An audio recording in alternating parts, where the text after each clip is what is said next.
ನಮಸ್ಕಾರ ಮಧ್ಯಾಹ್ನ ಅಗ್ರ ವಾರ್ತೆಗೆ ಸ್ವಾಗತ. ನಾನು ಪೃಥ್ವಿರಾಜ್ ಹಾರನಹಳ್ಳಿ. ರಾಜ್ಯ ರಾಜಕಾರಣದ ಬಗ್ಗೆ ಬಿಜೆಪಿ ರಾಜ್ಯ ಉಪಾಧ್ಯಕ್ಷ ವಿಜೇಂದ್ರ ಅವರು ಮಾತನಾಡಿದ್ದಾರೆ.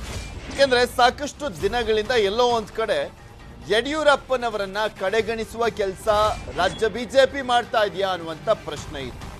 ಅದರ ಜೊತೆಗೆ ಯಡಿಯೂರಪ್ಪನವರು ಅಮಿತ್ ಶಾ ಅವರು ಬಂದಿದ್ದಂತ ಸಂದರ್ಭದಲ್ಲಿ ವಿದೇಶ ಪ್ರವಾಸದಲ್ಲಿದ್ದಾರೆ. ಸಾಕಷ್ಟು ಗುಲ್ಲೆಬ್ಬಿಸಿದೆ. ಈ ವಿಚಾರದ ಬಗ್ಗೆ ವಿಜೇಂದ್ರ ಮಾತನಾಡಿದ್ದಾರೆ. ಅಮಿತ್ ಶಾ ಕಾರ್ಯಕ್ರಮಕ್ಕೆ ಗೈರಾದ ಬಗ್ಗೆ ಸ್ಪಷ್ಟನೆಯನ್ನ ಕೊಟ್ಟಿದ್ದಾರೆ. ಕಾರಣಾಂತರದಿಂದ ಸರಿಯಾದ ಸಮಯಕ್ಕೆ ಹೋಗ್ಲಿಕ್ಕೆ ಆಗ್ಲಿಲ್ಲ ಅಂತ ಹೇಳಿದ್ರು. ಅಪ್ಪ ವಿದೇಶ ಪ್ರವಾಸದಲ್ಲಿದ್ದ ಕಾರಣ ಸಭೆಗೆ ಹೋಗ್ಲಿಕ್ಕೆ ಆಗ್ಲಿಲ್ಲ. ಯಡಿಯೂರಪ್ಪ ಅವರ ವಿದೇಶ ಪ್ರವಾಸ ಪೂರ್ವ ನಿಯೋಜಿತ ಅಂತ ಹೇಳಿದ್ದಾರೆ ವಿಜೇಂದ್ರ ಅವರು. ಬಿಜೆಪಿಯಲ್ಲಿ ನಮ್ಮನ್ನ ಯಾರೂ ಕೂಡ ಕಡೆಗಣಿಸಿಲ್ಲ ಅಂತ ಕೂಡ ಮಾತನಾಡಿದ್ದಾರೆ. ಪಕ್ಷ ನನಗೆ ಉಪಾಧ್ಯಕ್ಷ ಸ್ಥಾನ ಕೊಟ್ಟಿದೆ, ಜವಾಬ್ದಾರಿಯನ್ನ ಕೊಟ್ಟಿದೆ. ನನಗೆ ಯಡಿಯೂರಪ್ಪ ಮಗ ಅನ್ನುವಂಥದ್ರ ಬಗ್ಗೆ ಹೆಮ್ಮೆ ಇದೆ. ಎಷ್ಟು ವರ್ಷ ಯಾರು ಅಧಿಕಾರದಲ್ಲಿದ್ರು ಅನ್ನೋದು ಜನಕ್ಕೆ ಗೊತ್ತು ಅಂತಲೂ ಕೂಡ ಹೇಳಿದ್ದಾರೆ. ಜನಾರ್ದನ್ ರೆಡ್ಡಿ ಪಕ್ಷದ ಬಗ್ಗೆಯೂ ಕೂಡ ವಿಜೇಂದ್ರ ರಿಯಾಕ್ಟ್ ಮಾಡಿರುವಂಥದ್ದು. ರೆಡ್ಡಿ ಪಕ್ಷಕ್ಕೆ ಯಡಿಯೂರಪ್ಪನವರ ಬೆಂಬಲ ಇದೆ ಅಂತ ಸಾಕಷ್ಟು ಮಾತುಗಳು ಕೇಳಿ ಬರ್ತಾ ಇತ್ತಲ್ಲ, ಯಾವುದೇ ಬೆಂಬಲ ಇಲ್ಲ ಯಡಿಯೂರಪ್ಪನವ್ರದ್ದು ಅಂತ ಸ್ಪಷ್ಟನೆಯನ್ನ ಕೊಟ್ಟಿದ್ದಾರೆ. ನಾವು ಹಿಂದೆ ನಿಂತು ರಾಜಕೀಯ ಮಾಡೋರಲ್ಲ ಅಂತ ವಿಜೇಂದ್ರ ಅವರ ಮಾತಿದು. ನೇರವಾಗಿ ರಾಜಕಾರಣ ಮಾಡುವಂತ ಎದುಗಾರಿಕೆ ಯಡಿಯೂರಪ್ಪ ಅವರಿಗಿದೆ. ಅದನ್ನು ತೋರಿಸಿದ್ದಾರೆ ವಿಜೇಂದ್ರ ಅವರು, ಏನು ಹೇಳೋ ಅವಶ್ಯಕತೆ ಇಲ್ಲ. ಬಟ್ ಈಗ ಕೆಲವೊಂದು ವಿಚಾರಗಳಿಗೆ ಸಂಬಂಧಪಟ್ಟಂತೆ ಕ್ಲಾರಿಟಿ ಕೊಡುವಂತ ಕೆಲಸವನ್ನು ರಾಜ್ಯ ಬಿಜೆಪಿ ಉಪಾಧ್ಯಕ್ಷ ವಿಜೇಂದ್ರ ಅವರು ಮಾಡಿದ್ದಾರೆ. ಪಕ್ಷ ನನಗೆ ರಾಜ್ಯದ ಉಪಾಧ್ಯಕ್ಷ ಸ್ಥಾನವನ್ನು ಕೊಟ್ಟಿದೆ, ಜವಾಬ್ದಾರಿಯನ್ನು ಕೊಟ್ಟಿದೆ. ಯಡಿಯೂರಪ್ಪನವ್ರ ಮಗ, ಅದ್ರ ಬಗ್ಗೆ ಹೆಮ್ಮೆ ಇದೆ ನನಗೆ. ನಾನು ಕೂಡ ಪಕ್ಷ ಕೊಟ್ಟಂತ ಜವಾಬ್ದಾರಿಯನ್ನ ತೆಗೆದುಕೊಂಡು ಇಡೀ ರಾಜ್ಯದಂತ ಪ್ರವಾಸ ಮಾಡ್ತಾ ಇದ್ದೇನೆ. ಬಹಳ ಸಂತೋಷದಿಂದ ಕೊಟ್ಟಂತ ಜವಾಬ್ದಾರಿ ನಿರ್ವಹಿಸ್ತಾ ಇದ್ದೇನೆ.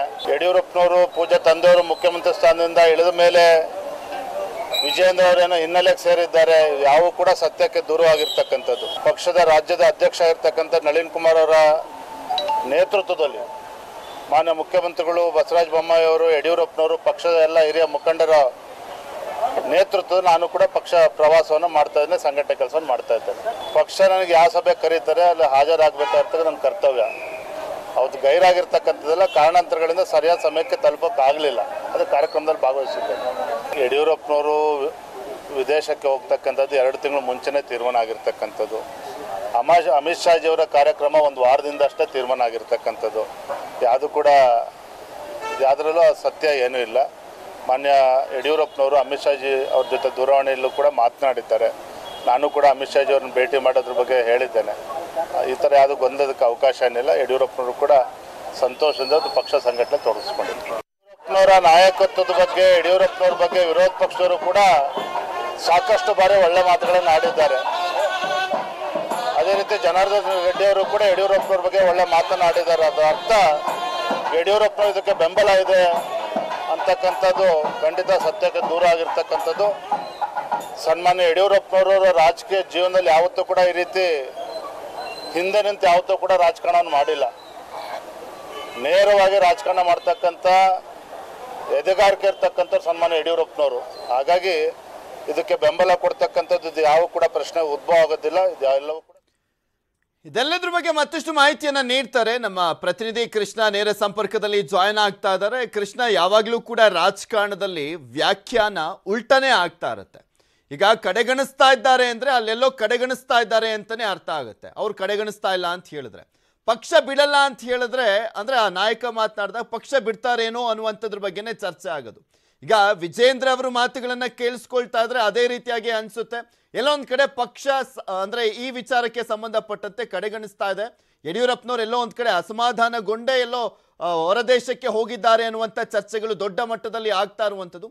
ಇನ್ಸೈಡ್ ಏನಾಗ್ತಾ ಇದೆ ಬಿಜೆಪಿಗೆ? ಏನೇ ಸ್ಪಷ್ಟನೆ ಕೊಟ್ಟರು ಕೂಡ ವಿಜೇಂದ್ರ ಅವರು ಯಡಿಯೂರಪ್ಪನವ್ರ ವಿಚಾರದಲ್ಲಿ ಯಾವ ರೀತಿಯಾಗಿ ನಡ್ಕೊಳ್ತಾ ಇದ್ದಾರೆ ಅಂತ?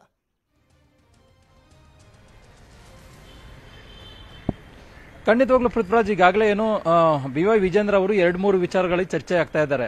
ಒಂದ್ ಕಡೆಗೆ ಮುಖ್ಯವಾಗಿ ಜನಾರ್ದನ್ ರೆಡ್ಡಿ ಅವರು ಯಡಿಯೂರಪ್ಪ ಮತ್ತೆ ವಿಜೇಂದ್ರ ಮೇಲೆ ಒಂದ್ ರೀತಿ ಹೊಗಳಿಕೆಯನ್ನು ಮಾತನಾಡಿದ್ರು. ಅದು ಎಲ್ಲ ಒಂದ್ ಕಡೆ ರಾಜ್ಯ ಬಿಜೆಪಿಯಲ್ಲಿ ಈ ರೀತಿ ಒಂದ್ ರೀತಿ ಹೊಸ ಸಂಚಲನ ಮೂಡಿಸುತ್ತೆ. ಯಾಕಂದ್ರೆ ಏನಾದ್ರೂ ಯಡಿಯೂರಪ್ಪ ಜನಾರ್ದನ್ ರೆಡ್ಡಿ ಹೊಸ ಪಕ್ಷ ಸ್ಥಾಪನೆಗೆ ಯಡಿಯೂರಪ್ಪ ಮತ್ತೆ ವಿಜೇಂದ್ರ ಅವರ ಸಪೋರ್ಟ್ ಇದೆಯಾ ಅನ್ನೋದು ಕೂಡ ಚರ್ಚೆ ಆಗ್ತಾ ಇತ್ತು. ಈಗ ವಿಜೇಂದ್ರ ಅವರೇ ಇದಕ್ಕೆ ಸ್ವತಃ ಸ್ಪಷ್ಟನೆಯನ್ನು ಕೊಟ್ಟಿದ್ದಾರೆ. ಅಂದ್ರೆ ಮುಖ್ಯವಾಗಿ ಯಡಿಯೂರಪ್ಪನವರು ಹಿಂದೆ ಮುಂದೆ ನಿಂತ್ಕೊಂಡು ರಾಜಕಾರಣ ಮಾಡಿದವರು ಅಂತಾರಲ್ಲ, ನೇರವಾಗಿ ರಾಜಕಾರಣ ಮಾಡಿದಂತವರು. ಹೀಗಾಗಿ ಹೀಗಾಗಿ ಯಾವುದೇ ಕಾರಣಕ್ಕೂ ಕೂಡ ಒಂದು ರೀತಿ ಅವರಿಗೆ ಸಪೋರ್ಟ್ ಅನ್ನ ಮಾಡಿಲ್ಲ ಅನ್ನೋ ಒಂದು ಹೇಳಿಕೆಯನ್ನು ಕೊಡೋದ್ರ ಮುಖಾಂತರವಾಗಿ ಒಂದು ರೀತಿ ಅವರ ಹೇಳಿಕೆಯನ್ನ ತಿರಸ್ಕಾರ ಮಾಡುವ ಒಂದು ಕೆಲಸವನ್ನ BY ವಿಜೇಂದ್ರ ಅವರು ಮಾಡಿದ್ದಾರೆ. ಅದ್ರ ಜೊತೆಗೆ ಈಗಾಗಲೇ ಮುಖ್ಯವಾಗಿ ಹಳೆ ಮೈಸೂರು ಭಾಗದಲ್ಲೂ ಕೂಡ ಇಲ್ಲೊಂದ್ ಕಡೆ BY ವಿಜೇಂದ್ರ ಅವರಿಗೆ ಒಂದು ರೀತಿ ಸೂಕ್ತವಾದಂತಹ ಸ್ಥಾನಮಾನವನ್ನ ಕೊಟ್ಟಿಲ್ಲ ಅನ್ನುವಂಥದ್ದು.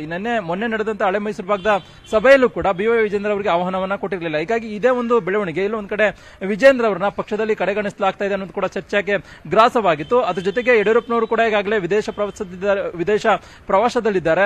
ಈಗಾಗಲೇ ಯಡಿಯೂರಪ್ಪನವರು ಅಮಿತ್ ಶಾ ಅವರು ಬಂದಂತ ಸಂದರ್ಭದಲ್ಲಿ ಅವ್ರ ಜೊತೆ ಇರಬೇಕಾಗಿತ್ತು ಮುಖ್ಯವಾಗಿ, ಆದ್ರೆ ಬಂದಿರಲಿಲ್ಲ. ಆದ್ರೆ ಮುಖ್ಯವಾಗಿ ಪಕ್ಷದ ಮಾಹಿತಿ ಸಿಗ್ತಾ ಇರುವಂತದ್ದು ಮುಖ್ಯವಾಗಿ ಅಮಿತ್ ಶಾ ಅವರ ಜೊತೆಗೆ ಖುದ್ದು ಯಡಿಯೂರಪ್ಪನವರೇ ದೂರವಾಣಿ ಮುಖಾಂತರವಾಗಿ ಹೇಳೋದ್ರ ಮುಖಾಂತರವಾಗಿ ನಾನು ವಿದೇಶ ಪ್ರವಾಸದಲ್ಲಿದ್ದೇನೆ, ಅದಾದ ನಂತರವಾಗಿ ಬರ್ತೇನೆ ಅನ್ನೋ ಮಾತನ್ನು ಕೂಡ ಕೊಟ್ಟಿದ್ದಾರೆ. ಅದ್ರ ಜೊತೆಗೆ ಈಗಾಗಲೇ ಅಮಿತ್ ಶಾ ಅವರು ಕೂಡ ಈ ಒಂದು ವಿಚಾರವಾಗಿ ಅಂದ್ರೆ ಯಡಿಯೂರಪ್ಪನವರು ಕೂಡ ವಿದೇಶ ಪ್ರವಾಸದಲ್ಲಿದ್ದಾರೆ, ಈ ಒಂದು ವಿಚಾರವಾಗಿ ನನಗೂ ಕೂಡ ಮಾಹಿತಿಯನ್ನು ಕೊಟ್ಟಿದ್ದಾರೆ ಅನ್ನೋ ಮಾತನ್ನು ಕೂಡ ಹೇಳಿದ್ದಾರೆ. ಈಗ ಮುಖ್ಯವಾಗಿ ರಾಜ್ಯ ಬಿಜೆಪಿಯಲ್ಲಿ ದೊಡ್ಡ ವ್ಯಾಖ್ಯಾನ ಆಗ್ತಾ ಇರುವಂತದ್ದು ಇಲ್ಲ ಒಂದ್ ಕಡೆ ಯಡಿಯೂರಪ್ಪ ಮತ್ತೆ ವಿಜೇಂದ್ರ ಅವರನ್ನ ಕಡೆಗಣಿಸಲಾಗ್ತಾ ಇದೆ ಅನ್ನೋ ಕೂಡ ಚರ್ಚೆ ಆಗ್ತಾ ಇದೆ. ಆದ್ರೆ ಇದು ಯಾವುದಕ್ಕೂ ಕೂಡ ಆಸ್ಪದ ಕೊಡದೇ ಇರುವಂತ ನಿಟ್ಟಿನಲ್ಲೂ ಕೂಡ ರಾಷ್ಟ್ರೀಯ ನಾಯಕರಾಗಿರ್ತಕ್ಕಂಥ ಅಮಿತ್ ಶಾ ಅವರಿಗೆ ಆಗಲೇ ಸ್ಪಷ್ಟನೆಯನ್ನು ಕೊಟ್ಟಿದ್ದಾರೆ.